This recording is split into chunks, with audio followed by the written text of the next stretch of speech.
Një nga ndalesat domethënëse të vizitës në Shqipëri të hirësisë së tij, kardinalit Rolandas Makrikas, ishte Muzeu i Dëshmisë dhe Kujtesës në Shkodër, një hapësirë me peshë të veçantë historike, pasi pikërisht aty u arrestua dhe u torturua një pjesë e madhe e klerit katolik gjatë regjimit komunist.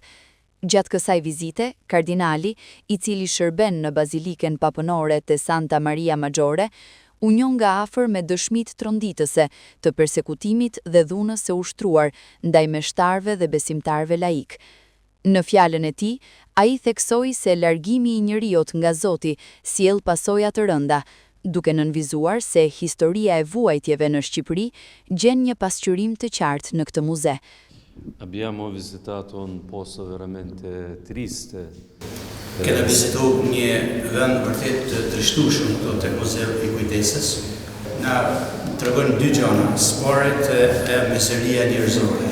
Edhe jo mizeria njerëzore që kërkohet pa Zotin. Edhe gjëja tjetër që duhet theksuar se e keqja nuk ka fjalë të fundit, sepse e mira edhe e vërteta fiton gjithmonë. Kjo është një mesazh i Ungjillit, por është edhe një mesazh njerëzor, sepse ditë e të keqes janë të numëruara. Vizitat që bën këtu te Muzeu i Kujtesës mundum me krahasu edhe me muzeun që është në Lituani, sepse evidenca vjen nga Lituania që ka shumë ngjashmëri. Edhe atje kena ekziston një gjë, edhe forca e të keqes, por edhe forca të mirës që triumfojnë gjithmonë përmi të keqes.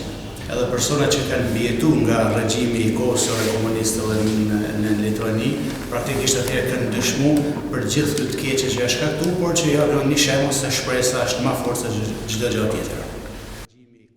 Gjatë qëndrimit në Shkodër, ai u shoqërua nga i deleguari i Selisë së Shenjtë në Shqipëri dhe rektori i Bazilikës, nëna e Këshillit të Mirë, Don Artur Jaku.